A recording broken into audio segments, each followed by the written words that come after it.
I'm super excited to have you on the podcast today. And I would love it if you would start off by sharing with the women listening a little bit about who you are and what you do.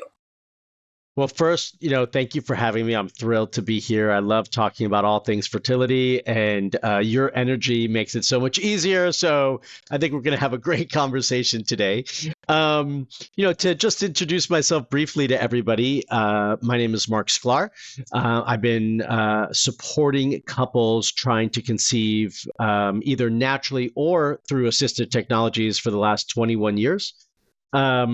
And really my goal and passion is to help couples find the root issues, help them figure out the why behind, because that's always puzzling and always brings up a lot of questions for everybody. And from there, really allow them to create a plan that fulfills their dream of having a family. I'm not attached to all the details in between. Right? Like I'm not strict in one way or another. Would I love for everyone to get pregnant naturally? 100%. That's, I think, everyone's dream is to get pregnant naturally. But in the end, my goal is for couples to have a family. And so if that means that they need to use IUI or IVF, or, fly to the moon, I'm game for it. Whatever's going to make it happen, as long as it's makes sense and is within reason. And I think that's where a lot of the kind of fertility challenges come into play. It's like a lot of things that couples are doing don't make sense. A lot of things are not within reason. And I think there's ways for us to pull that all together. I've seen it all over the last 21 years. I was just talking to a friend that I feel like I should write a book on all the crazy things I've seen in the fertility world over these years. And really, in the end, I think the biggest thing that I have learned from all my experiences is that, one, it's possible.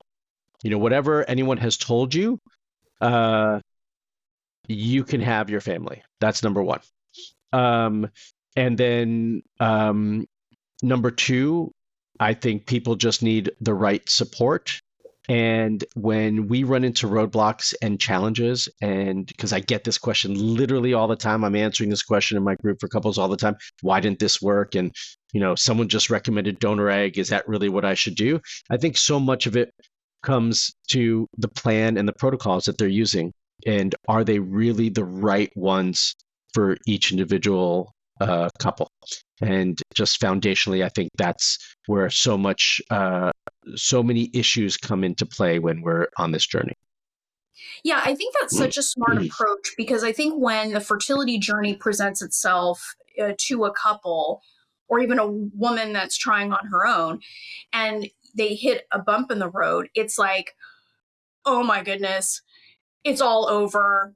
We're all going to die. Like it becomes this extreme, feeling in our experience that like it's chaotic. And I love what you do, because this is a way of kind of bringing things back to earth. Let's take a breather here. Let's try to understand this, because I think that's the thing that makes this journey so frightening. I mean, when I lived it and I heard, I was told that I needed donor eggs from the time I was 37. And there was just something in me that was like, wait a minute, I'm young, I'm healthy, which was very shocking to me. I didn't know, Mark, that in the allopathic medicine world, that 35 and over is geriatric. And I was like, I'm 50 now and I don't look like it. And I'm like, are you kidding me? You do not. Yeah. And I'm like, this just seems out of alignment. So I would love to hear your perspective, because I think instead of immediately, when a fertility challenge presents itself, instead of going into chaos, like, where do you encourage your patients and clients to go? Yeah, I love starting here, and I have an example of I have a program, and I have couples within the program, and I have a couple that yesterday she messaged me. I just got my results of I got my blood work back, and I got my Dutch test back, and everything looks terrible. I can't, please tell me if I could even have a baby from what you see, and what this all means, and do I really have chances? Should I just give up on my dreams? Like, I'm not exaggerating. That was the the message that I got. And in my community, before I ever saw the message, so many of the other members of my program chimed in like, let's take a breath. Let's handle this. This is, not the end of the world. But my response was very similar in the sense that, we run tests not because we're looking for problems that can't be solved.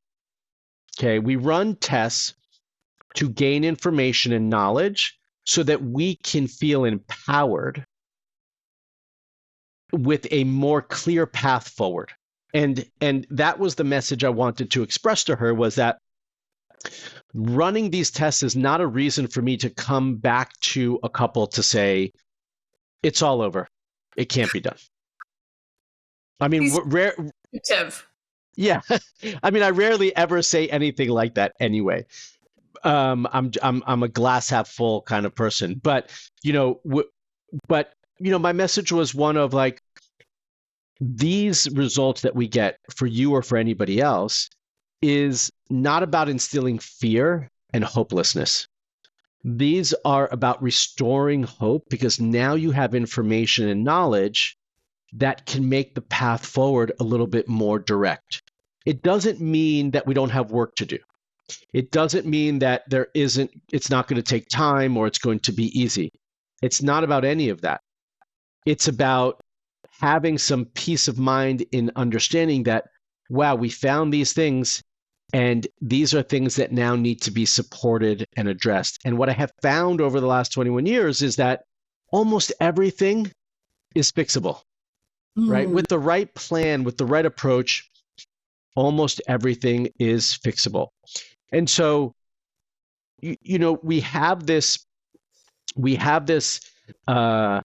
feeling, I hear this a lot from couples. It's like, oh, when we review their labs and I'm like, well, everything looks pretty good. They're like, oh man, I really wish we found something.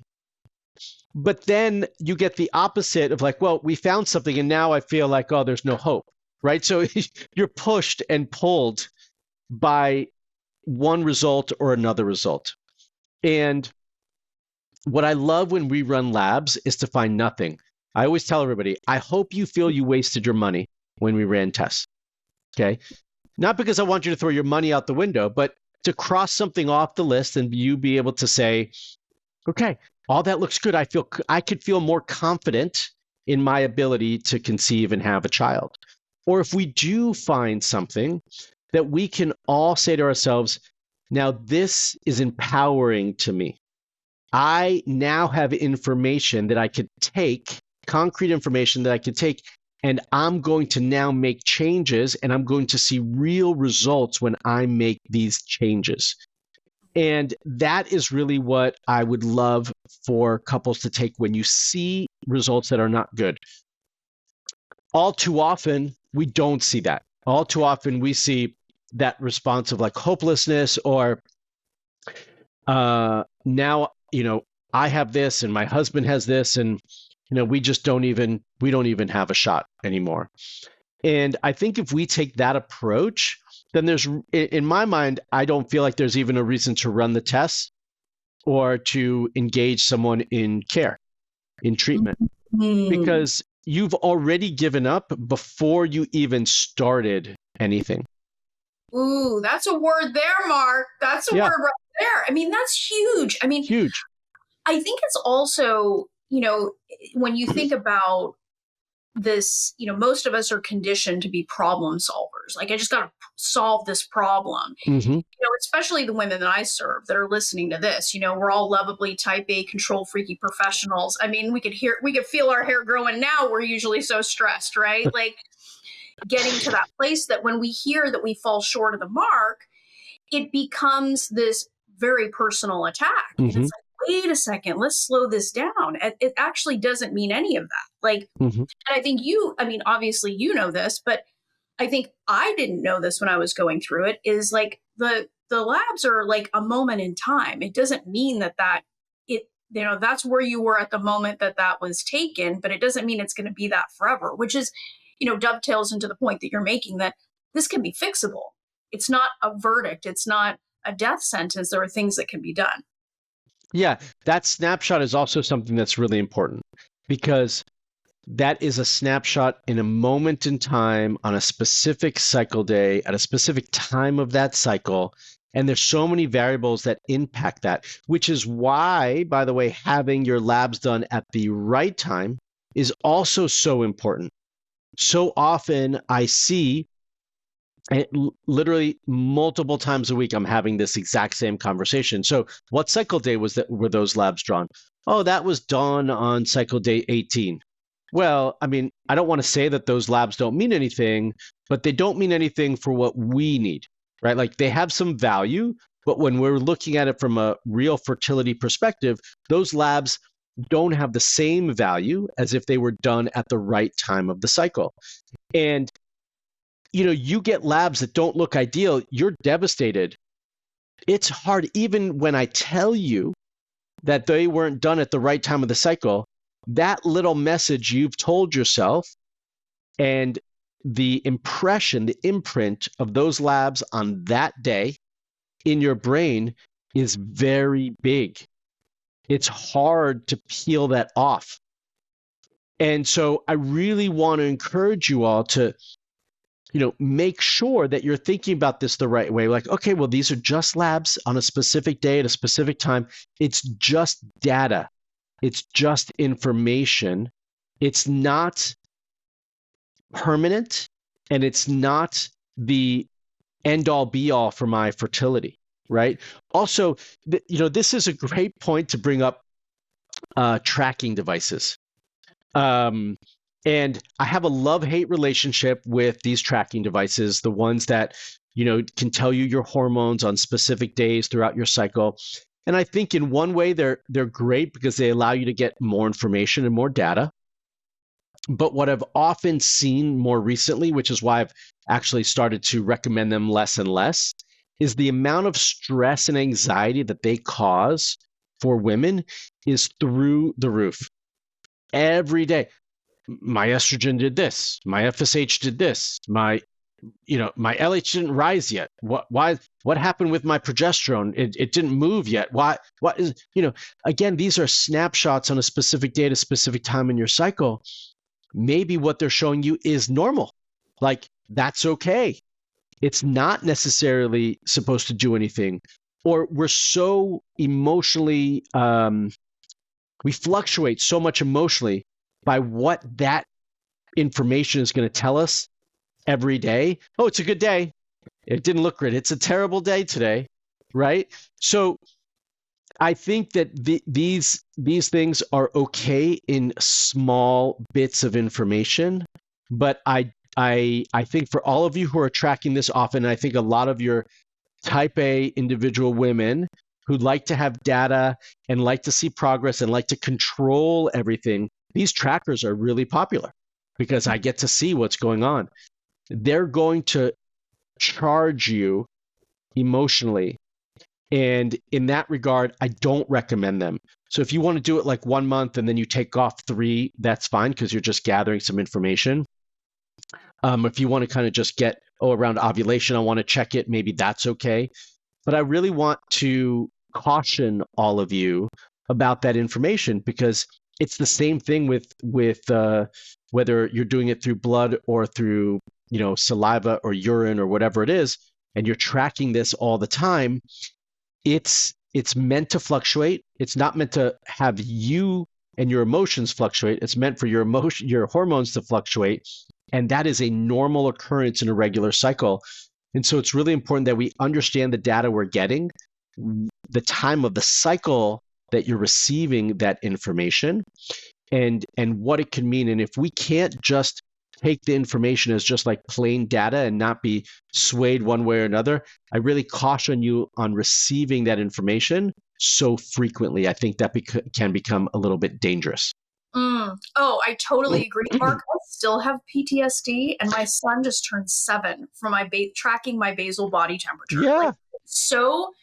I tracked it with the precision of a lunar landing. Like, I didn't want to move, Mark. Like, the minute, I would try to not exert myself so I could chart it and like take my temperature. I mean, it was bonkers.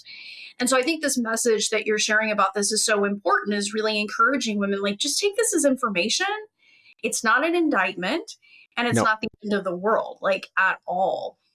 I mean, and I love that you're making the point about these trackers, that you're really encouraging women to know themselves and know whether or not looking at that thing all the time is going to be good for them, because unquestionably you're shooting a bunch of cortisol when you're making a non-LH surge mean the death of your dream. 100%. Absolutely. We all know, or I'm assuming, I'm making an assumption. I think you and I know Yeah. that stress, hence your comment about cortisol, will absolutely impact our fertility negatively. So anything that's going to continue to promote that response, we want to remove. And this is something that I talk about all the time, is just like, help us manage, like, we need to manage our stress levels. We need to stay as even and calm as we can through a given day. It's not like we can eliminate stress. It's not like we can totally manage our cortisol levels. We cannot, but we can do the best we can. And if one of those things means I'm going to stop tracking, then we need to stop tracking regularly. Yeah. Yeah. I mean, and I'm so glad you said that. And I hope that all of the women listening just rewind this 30 seconds and listen to that again. This is like, I've been shouting this from the rooftops. Like, and I love that you take that approach, Marc, because I think that so many women over, the past generation plus have been taught that our minds and our bodies are completely separate, that we're just wearing this meat suit and all of these parts are not integrated. But even the data shows this. Like, I went just recently when I was researching for my most recent book, I was like, this data is out there, Marc, but nobody's talking about it. Like, we know that high cortisol levels can delay the amount of time it takes. Like, we know this. Like, this is peer reviewed. Like, why is this not being talked about? Yeah, and stress is it's acknowledged and then it's pushed to the side. Oh, you're just stressed, just go relax. You'll be fine. It doesn't work that way. And there are, by the way, with talking about stress, it's not just fertility, it's every health issue in the world is negatively impacted by stress. Period. End of sentence. That's just fact.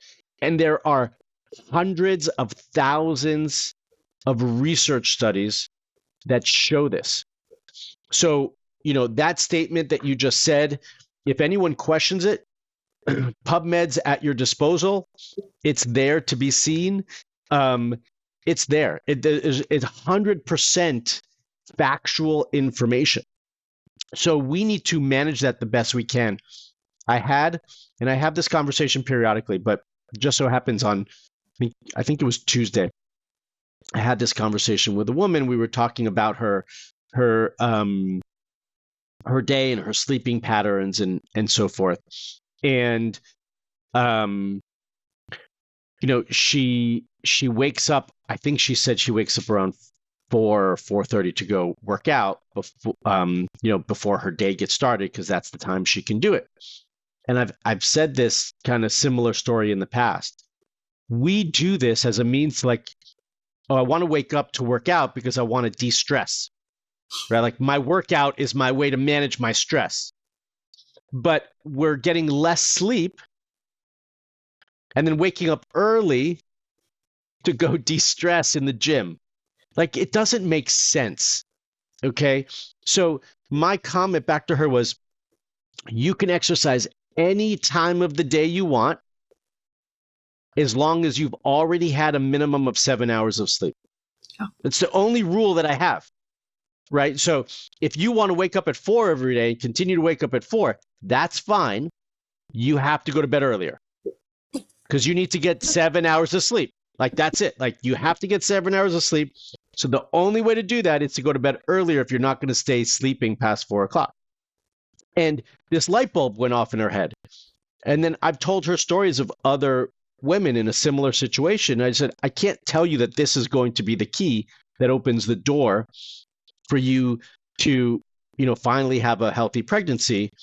I can tell you that others who have been in the same situation and done this have gotten pregnant relatively soon when I've changed this one thing.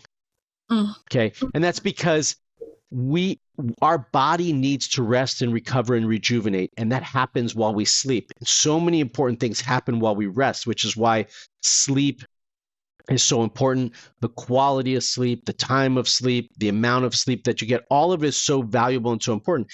If we are continually getting, let's just say 5 hours of sleep a night, over and over, night after night, you are causing more stress to your body. We think of stress as emotional stress. We think of someone yelled at me, someone had road rage, that caused me stress. Now I'm emotionally stressed.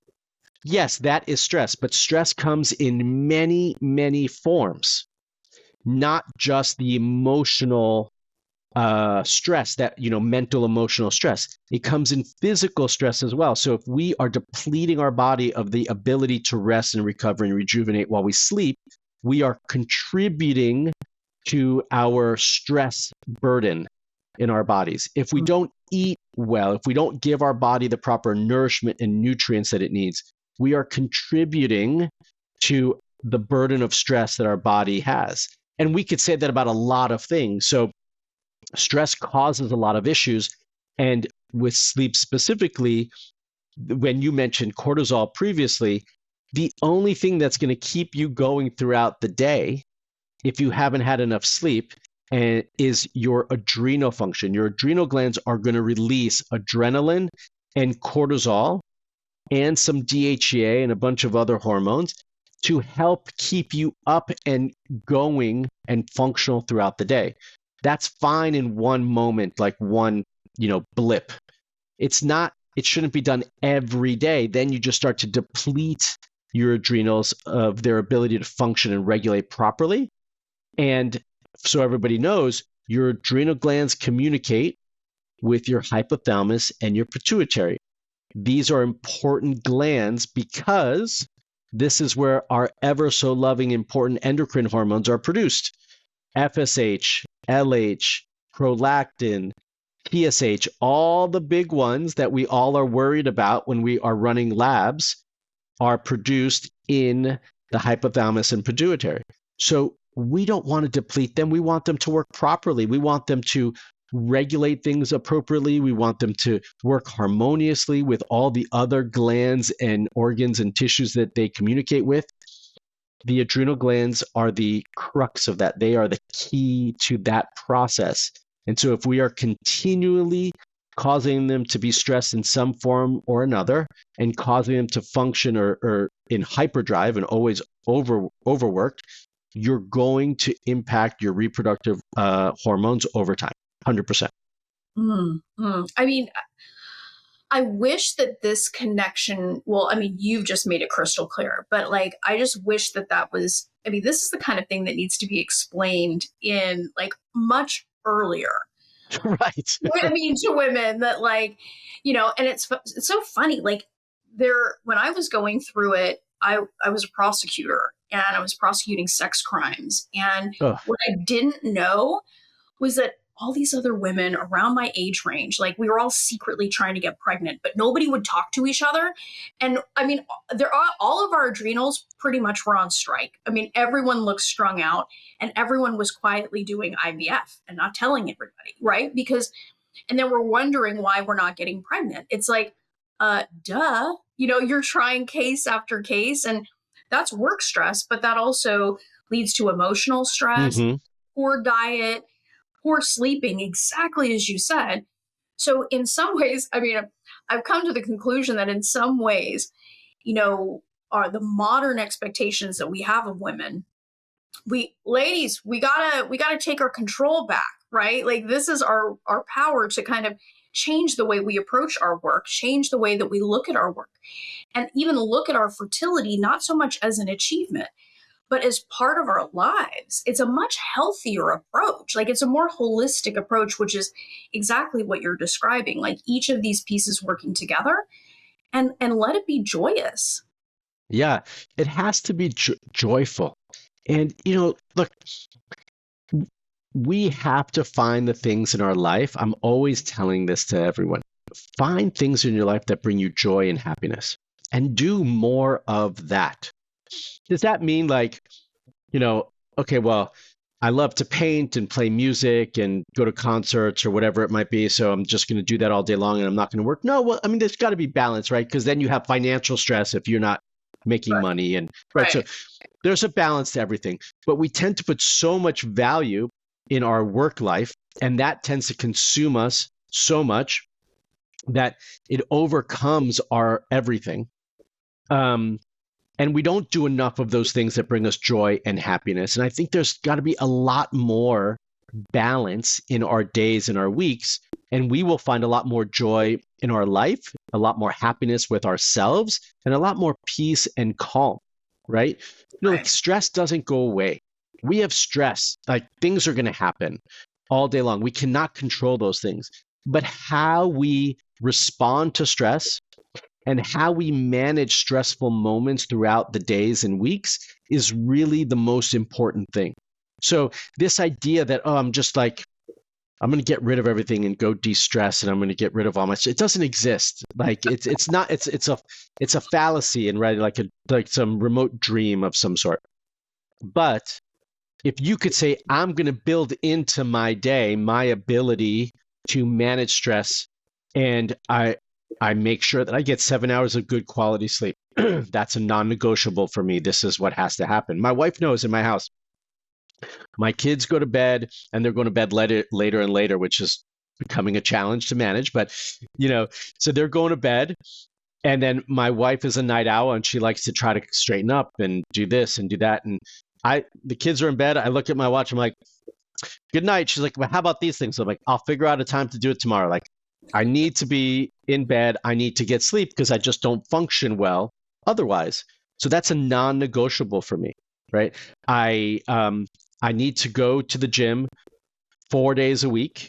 That's a non-negotiable. I need to figure out where in my day I'm going to put it, but I have to do it. I have to exercise.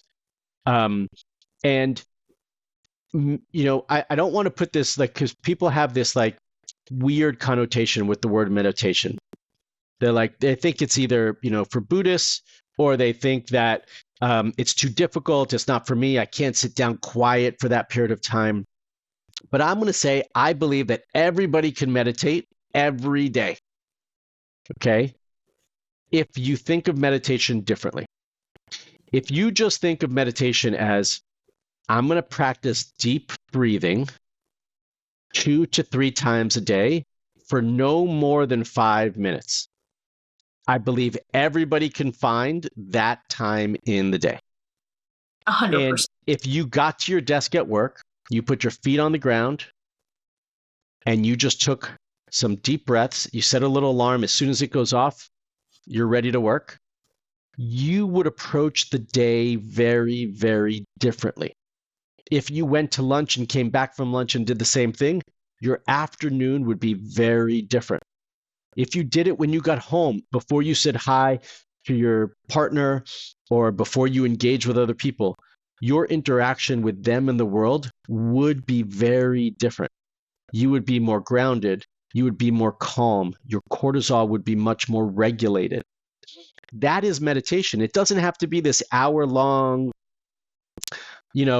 process on a pillow. Meditation comes in many different forms.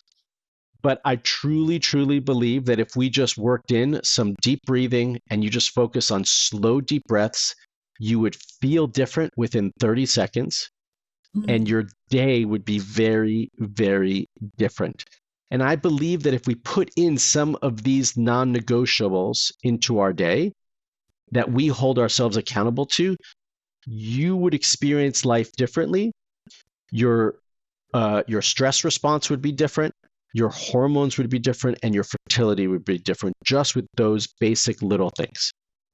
That's such gold, Mark. And I think it's so grounding to even hear that. I was like starting to deep breathe there. I'm like, Mark's getting me into this, like, meditative state. But I mean, I think we just apply so much perfectionism from our day, into this idea that taking time, either deep breathing, meditation, all this stuff, that you necessarily have to be, have to quit your job or like levitate around your house all day, and that's going to get you pregnant. But I think that these are real life practical things that women can be looking at.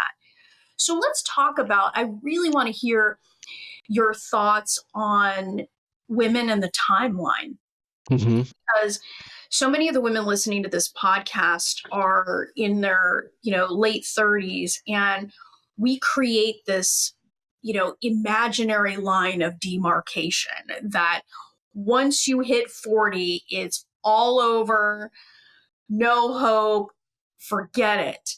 And I would love it because, I mean, I am sure, as I have seen in my practice, you have seen in your practice, that that's not true, that's not true at all. Mm-hmm. Yeah, not true at all. So I love this image of, whether you've been told that number, that age is 35, whether you've been told that's 38, 40, 42, whatever number that you have in your head, like, now I'm too old and I can't get pregnant, we need to throw that number out the window. The number one thing that you cannot change, the only thing that you cannot change, is how many years you've spent on this earth. You can't reverse it. We can't go backwards. It's not like we'll just rotate the earth the other way and, like, we all lose, we go backwards in age, we get younger. It doesn't work. It doesn't exist. You can control almost everything else about your health and your fertility. You cannot change your age. But what you can potentially do is change your cellular age. And that is something that we can focus on. And that's doing all the things we've already started talking about and then some, right? But age, I truly believe age is just a number. I just spoke to someone who's 50. She wants to get pregnant. I'm not going to stand in her way. I'm not here to tell her she can or can't do it. I'm here to tell her the realities of the options she has and what it means. Okay? And then it's her job, it's her responsibility to figure out, well, what's going to work best for her. Okay? But age you cannot change. And our infatuation with it is a byproduct of the fertility industry. Okay? It's because of the way the fertility world, the IVF world is created, is why we're so fixated on age. Our great-grandparents and generations prior did not think about age when they got pregnant. They had babies older. I speak to people all the time. Well, my grandmother and my great-grandmother had babies into their 40s and 50s. I hear this all the time. So why can't we now? Well, that's part of what we've already been discussing. That's why. And there's other reasons, but this piece is really very little to do with age and much more to do about all the other things that we have going on in our life and that we're exposed to.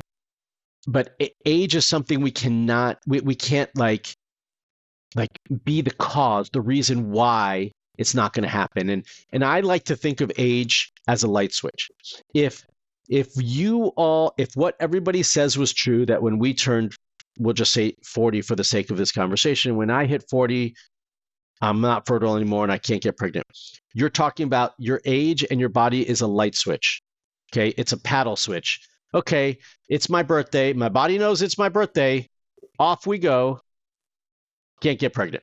It goes off.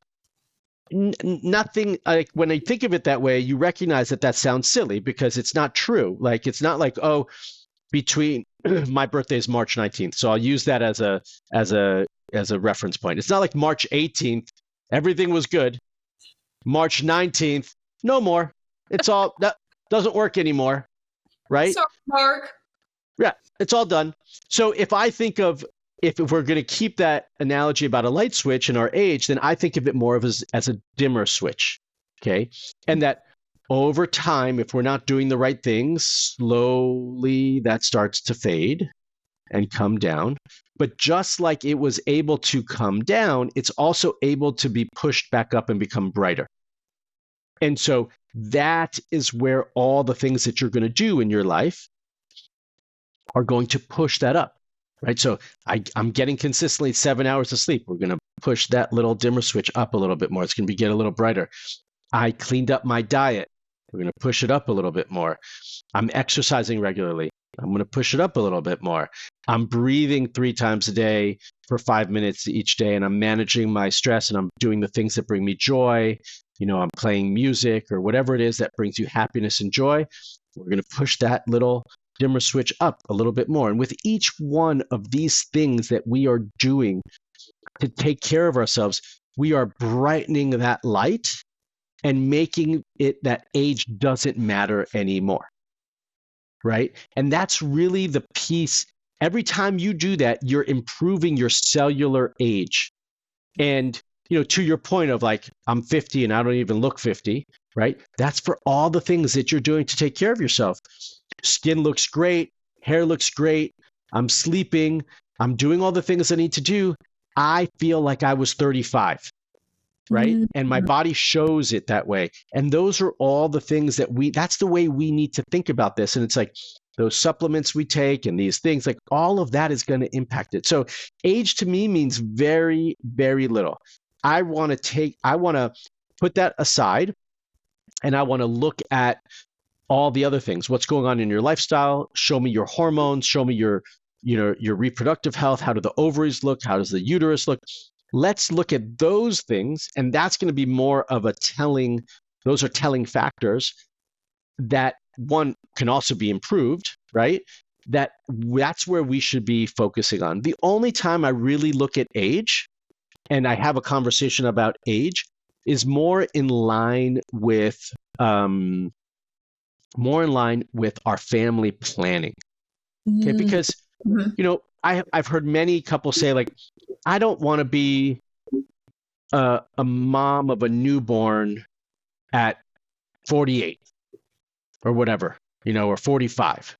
Like I don't want them to be 10 years old and I'm 60, right? And so those are all valid things, right? Or I want to have 3 children. I don't want just one child. That's where age really comes in. More importantly, is like in trying to family plan and determine how you're going to start to manage your fertility and the things available to you. I think that's really where age to me is a valid conversation versus it dictating your belief in yourself, in your ability or inability to conceive. Yeah, I think that's fantastic. And also, I think it's an interesting thing to take a look at our conceptions of age as well. It's like having a newborn at 48 may be the best damn thing that ever happened to you, right? It's like keeps you young. Check it. See, like, I don't know, you may want to take a look at that. Like it could be the thing that helps keep you young, Right. So, check those belief systems a little bit. I love what you're saying about that, because I think that people will immediately, of course, because it's quantifiable, people will go to the age and immediately freak out. But I love that, some people are going left and Mark goes right, because I think that also empowers you and the patient to start thinking about these things differently and looking at things that indeed are within our control. So listen up, ladies, it ain't over, right? And here's another thing that I wanted to ask you, because a lot of the investigation time is spent on the woman. And I hear so many women complaining about this, like, they do a sperm analysis on my husband or my partner and they say he's fine. And I'm like, it's more complicated than that. Yeah. And so what are your thoughts on that? Because I think women bear an unreasonable burden that, like, hey, it takes 2 in this. Like, you want both partners to be healthy in this process. Yeah. So 50% of all fertility issues, hands down, are male factor. So we need to first and foremost make sure that a proper semen analysis has been done, that that every man has had a semen analysis done, and they take responsibility and ownership for those results. Okay, that's off the bat, has to happen. I can't tell you how many people have been trying for 3 years, 4 years, 5, whatever. No, he doesn't want to do a semen analysis. I'm like, you didn't want to have an HSG, you did it. So nobody exactly wants that, Mark. Right. Yeah. And HSG is way more uncomfortable than a semen analysis. Yes. Right? Mm-hmm. And I often joke, there is no test I know of, none, that anyone else will do where they get to orgasm at the same time as giving their sample. None. Right? They're going to do it anyway. Just have them aim into a cup. Yeah. Yeah. Okay. I love it. So that aside, that's the basic, like that's the foundational thing. Every man has to have a standard semen analysis with a morphology checked. Outside of that, there are other things that need to be looked at. So, and I also think this is a good point, a good place to mention. I believe that a semen analysis is a reflection of a man's overall health. And if we, just like women go and get pap smears and mammograms, every year, I believe men should give a semen analysis every year to see where they're at and see how healthy they are. Because if a man is not healthy, if there is something going on medically, physically, it's going to impact their semen analysis at some point. Yeah. So I think that needs to be part of just the regular routine. That should be a wake-up call to them to say, okay, let me look at this. Now, there's variabilities in a semen analysis, and there's ranges, right? So the numbers that we see on the reference ranges in a semen analysis are the bare minimum, the lower range of number, okay? So if we're just talking about concentration and the low end of what's considered normal is we just want to see it over 15 million. Okay, over 15 million sperm on a sample. That means that's just the bare minimum that we want to see. I don't think anyone wants to be at the bare minimum of anything. Like, yeah, I just made the cut, right? Like, we want to feel like, oh yeah, I've got, a good amount.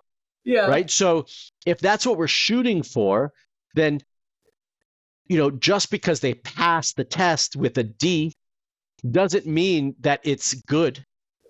Right. We'd rather be at a B or an A. And so we want those ranges to be higher. Okay. In general. Number two is that what we consider normal today in a semen analysis is very different than what we considered normal 50 years ago.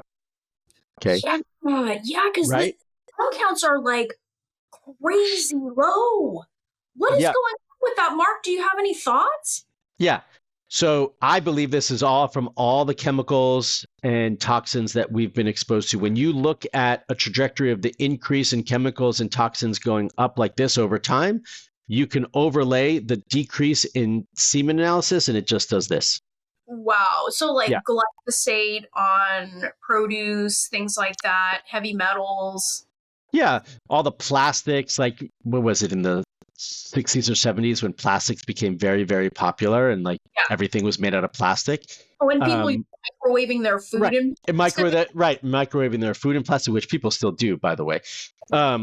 So that's, you're having an increase in BPA at that point, and those are toxins. And we have we're exposed to 80,000 chemicals in a single day on average in the United States. So these are all reasons. Sperm are very sensitive and volatile, and and all of those things are going to impact the quality. So years ago, 50 plus years ago, 100 million sperm used to be considered normal because the majority of men produced 100 million sperm on a sample. Now we're at 15 million. Okay. Yeah. Right. So this is what I'm talking about, the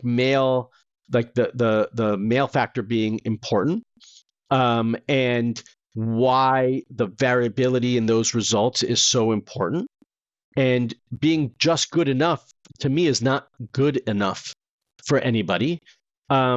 And it does take two, like, right, we need to do our part as men in a relationship trying to have children.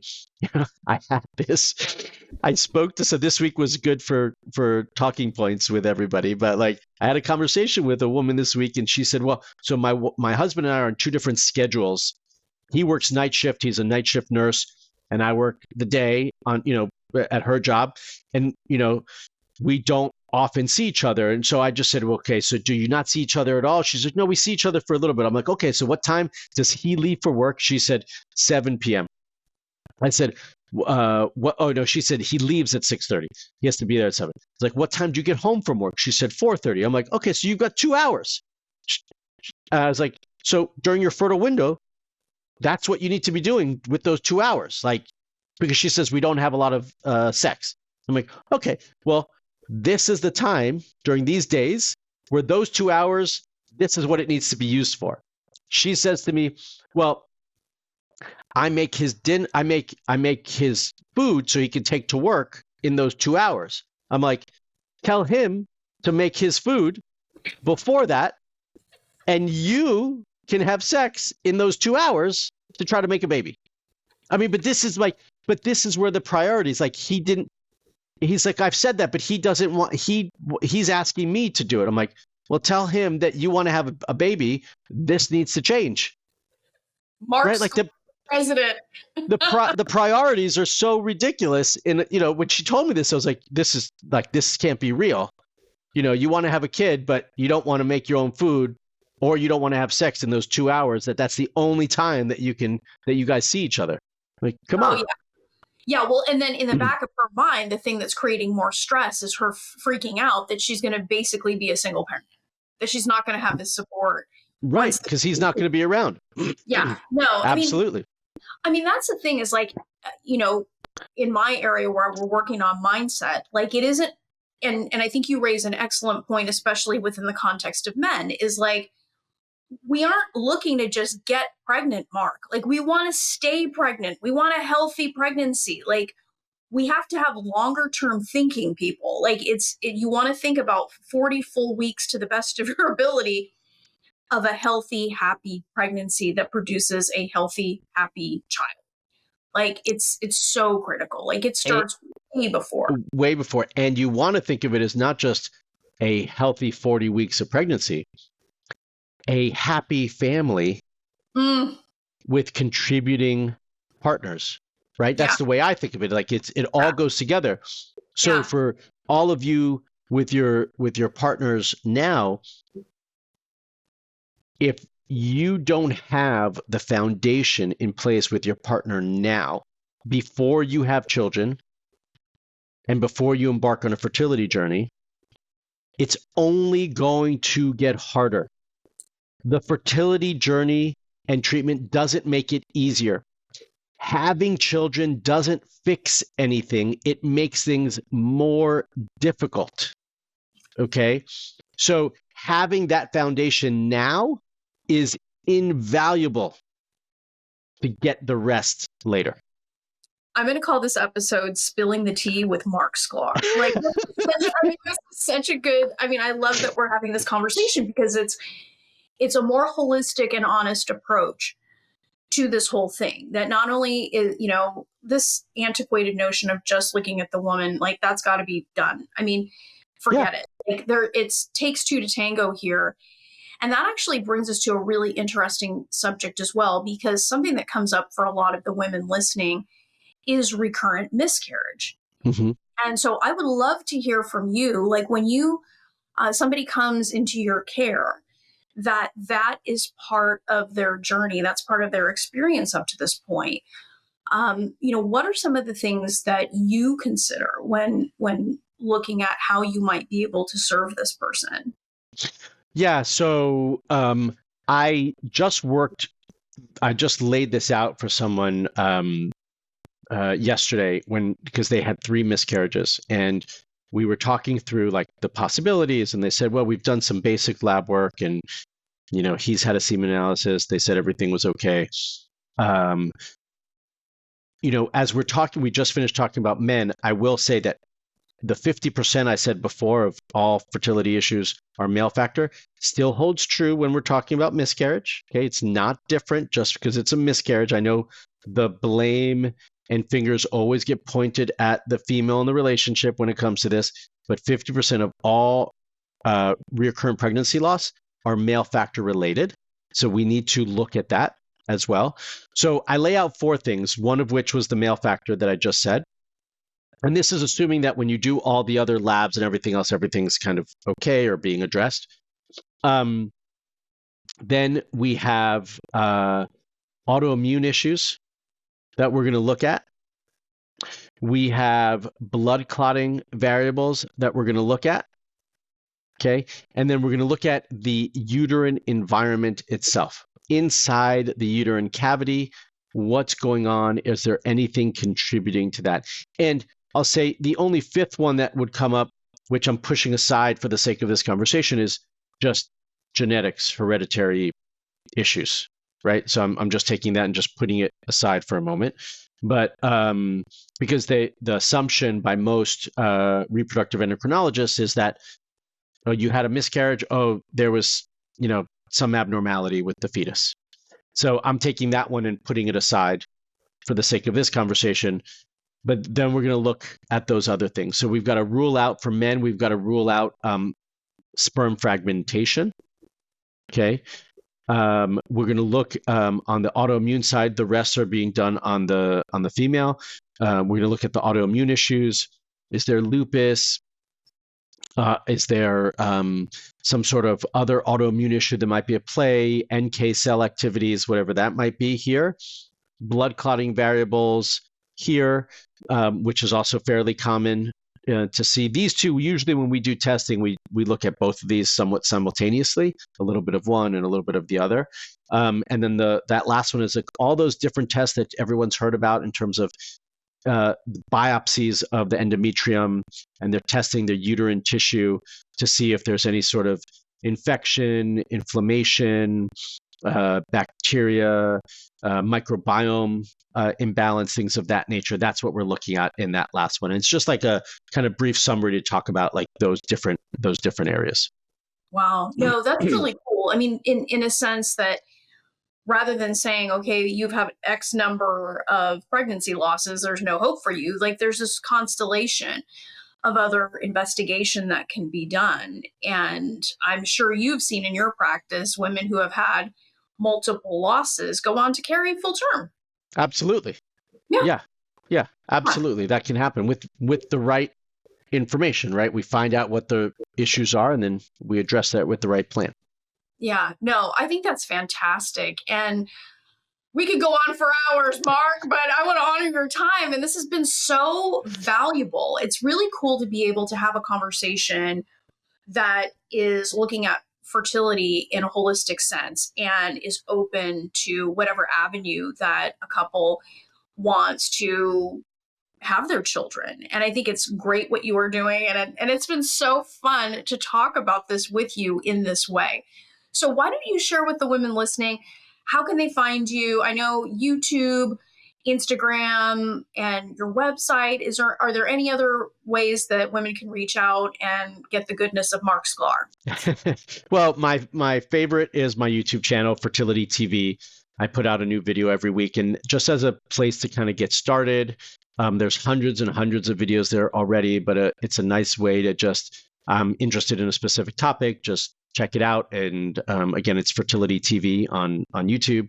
And then Instagram, my website, those are really the main ways to engage with me and say hello. I also think they're the easiest to connect with me at. Yeah, that's awesome. And we'll link that in the show notes here so that women can get involved in all things Marc Sklar. So thank you so much, Marc, for coming on to the show. We really appreciate you and you're changing lives, man.